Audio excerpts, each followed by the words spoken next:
قمولت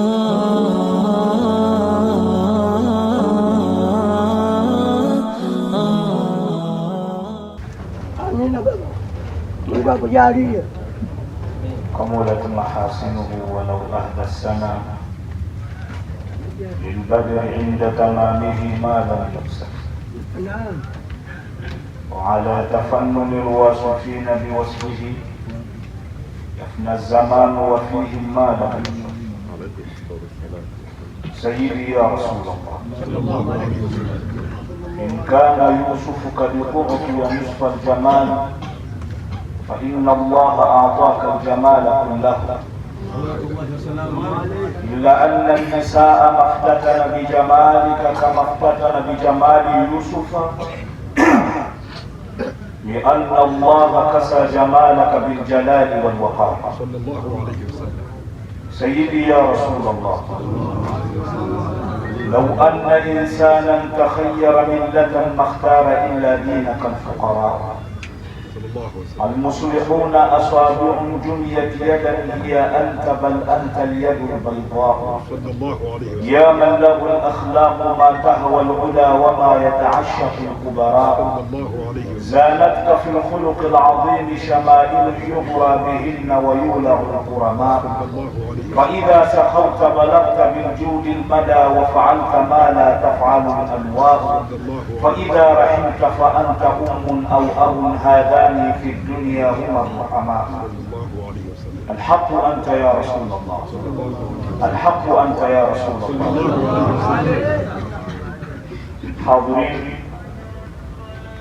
baada ya kumshukuru Mwenyezi Mungu Subhanahu wa Ta'ala, insha imani mara nyingi wanazuoni hawa watasawufi wanakuwa ndipo wanaposimamia wao. Ndugu zangu, ili tufike kwa Mwenyezi Mungu Subhanahu wa Ta'ala lazima tufike katika daraja ya siddiqia, katika daraja ya ukweli. Tukishavuka hapo tutakwenda katika alamu shafafia, ulimwengu ambao unakuwa wewe ni kama tochi. Wenzako wanaliona jambo hili hivi ndio ukheri yake, wewe ukilitazama unaona jambo hili lina shari mbele yake. Sallu ala nabii. Hivi ndivyo walivyokuwa kina Sheikh Hamdani na wanazuoni wengine. Walifikia daraja hizo, walifikia daraja as-siddiqia. Na ukiambiwa mtu as-sadiq, mkweli ni nani? Mkweli ni yule ambaye kafika katika daraja za ukweli za mwisho, lakini vile vile watakhallaqa birrahma, akawa pia ana tabia ya huruma, kuonea huruma mzuri. Wenzetu walifika mbali, kabla ya kutoa mawaidha mtu wale anaenda kuongea nao, kesho anaombea dua usiku mzima. Ya Rabb, kesho nenda kusema na watu fulani na kuomba Mwenyezi Mungu utachozungumza kiingie katika nyoyo zao na wafanye kazi ili wafike kwako hali ya kuwa watu wao wako salama.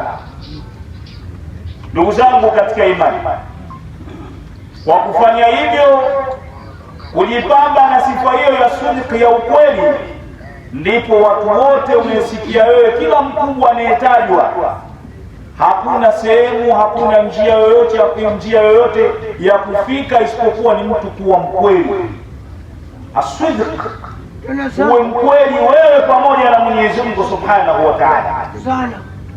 Wa ila mtume anaeleza wapo wanazuoni siku ya kiyama wao wataingia motoni, wakanu ahsana an-nasi maqalatan, na walikuwa wakisema wanazungumza vizuri akina sisi,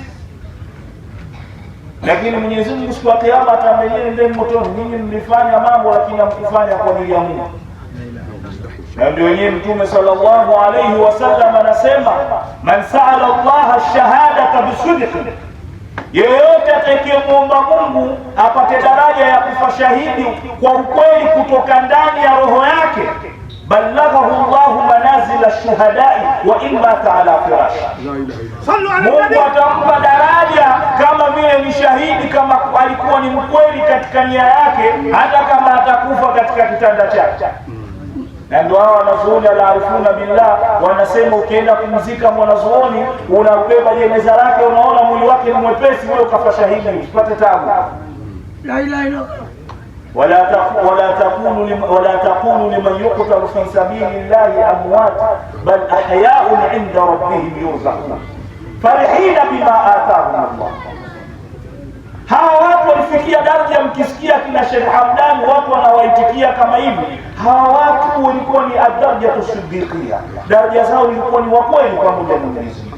Walitoa takataka zote katika nyoyo zao, walikuwa wanamsamehe kila aliyowakosea, na kila wanahisi wao wamemkosea walikuwa wakienda kuomba radhi, na wao hawakuona tabu na ukarimu. Ili wewe muridi wa kweli, lazima hizo daraja na lazima upite katika maslahi na manhaji hii, utafika ulikofika watu wakubwa. Na sehemu yoyote ukiwekwa, hata na koti yako nzito ulionunua na kitatu lakini umewekwa kule, ona hii ndio sehemu yangu na ndio inasema kwangu mimi. Usihisi unyonge na ukajiona kwamba wewe si lolote si chochote. Yes.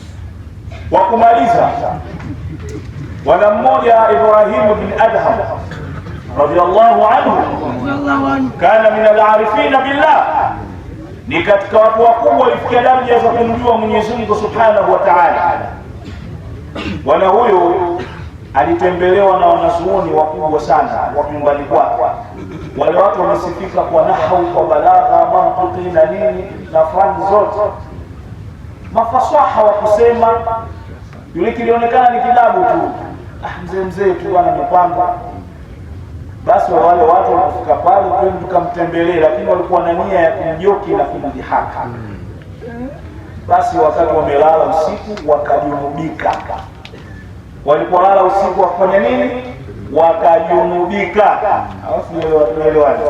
Wakapata janaba, wakaota wanadufuli. Sasa hawezi kumwamsha shekhe, aibu. Wewe umeota hivyo na mwamsha mwanamume mwenzio, bwana maji ya kwako mimi mumta hivyo au hadithi. Wale wenye wakaamka wanaenda baharini. Walienda baharini, wakavua nguo zao wakaeka pembeni, wakaingia ili waanze kuoga. Wakati wanaoga wamemaliza, wanatakiwa warudie huku wachukue nguo zao ambao walikuwa shekhe. Ghafula ndio Kiswahili. Ghafula wakaonekana simba mbele yao. Inna lillahi. Simba wako mbele yao. Sasa watafanyaje? Wabaki katika yale maji au waende mbele wakachukua nguo zao kama wajaliwa na simba? Lakini yule mwanachuoni kule nyumbani na mtu wa kimungu, yeye alikuwa akashapata taarifa. Nini kinaendelea kule. Mguu mosi, mguu pili, mpaka pale akawaambia, nyinyi simba msisumbue wageni wangu, waacheni waondoke. Afu akawaambia maneno magumu, nyinyi mmezipamba ndimi zenu, hamkuzipamba nyoyo zenu. Tupambeni nyoyo zetu katika kualika, penda kuwa mtumishi kuliko kuwa bwana. Penda kuwa mtumishi. Kama ndugu zangu mapacha, hawa ni watumishi wetu sisi, wanasimama wanatutumikia, Mwenyezi Mungu nao atawanenua.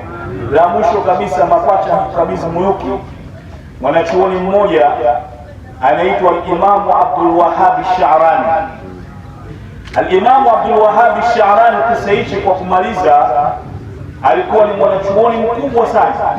Ma taraka fannan illa wa alafa fihi, hakuna fani yoyote isipokuwa ametunga katika fani hiyo. Sasa siku moja anapita pale katika Jamiatul Azhar, katika sahatu Jamiatul Azhar pale sehemu kama hivi, akamkuta shekhe mmoja wa tarika, anaitwa shekhe yule anaitwa Ali al-Khawwas.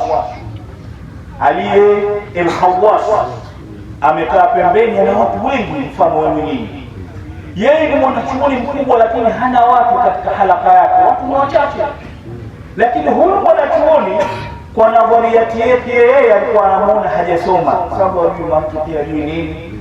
Akawa akipita na kama jumbi, wanasema maneno haya yanafuata: lau arada Allahu an yattakhidha waliyan jahilan la'allamahu ilman. Mungu angetaka wewe mzee akufanye wewe wali, Mungu angekupa elimu. Wewe jahili, wewe kuwa wali. Sheikh alimwambia nini? Akamwambia, sadaqta ya himara al-Hindi, umesema kweli ewe punda wa Hindi. Punda wa Hindi sasa hivi tuseme kama hii mabuta. Yule akasema, akastaajabu sana, kwa nini kaniita hivi? Yule Sheikh Abdul Wahhab al-Sha'rani, Mungu alimpa mtihani, alimpa mke mwovu, ikawa kila kirudi nyumbani mke wake anataka mbebe usiku mzima, mbebe, hakuna mipango mingine, hamna, yani anambeba mgongoni. Sasa shekhe yule shekhe alijua kwamba huyu anabebwa na nani? Na mkewe, huyu ni kama punda.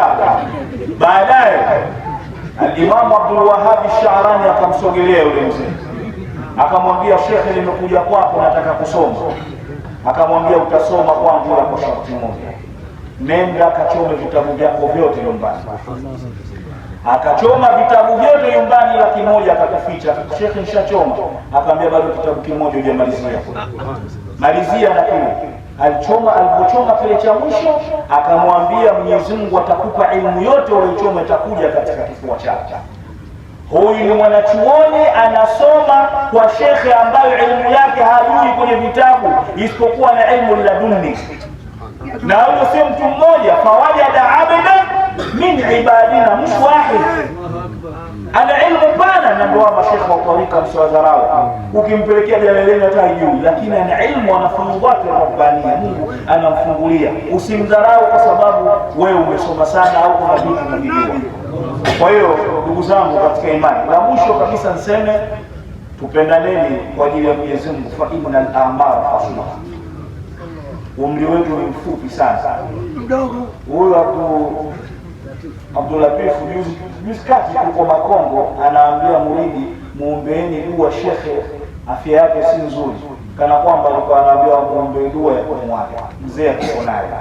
Tupendaneni kwa ajili ya Mwenyezi Mungu, jishushe kwa ajili ya Mwenyezi Mungu. Ukisema sema kwa ajili ya Mwenyezi Mungu, ukifanya jambo fanya kwa ajili ya Mwenyezi Mungu. Mwenyezi Mungu atakufikisha pale panapotakiwa. Amina baba. Naomba Mwenyezi Mungu maneno haya machache niliyosema kwa yajalie nimeongea kwa ikhlas na kwa ajili yake na kutafuta radhi zake. Mwenyezi Mungu kwa matamani niongea kwa ria yao na mpige nayo siku ya kiyama. Billahi tawfik wa hada, salamu alaykum. Wa alaykum assalam wa rahmatullahi wa barakatuh.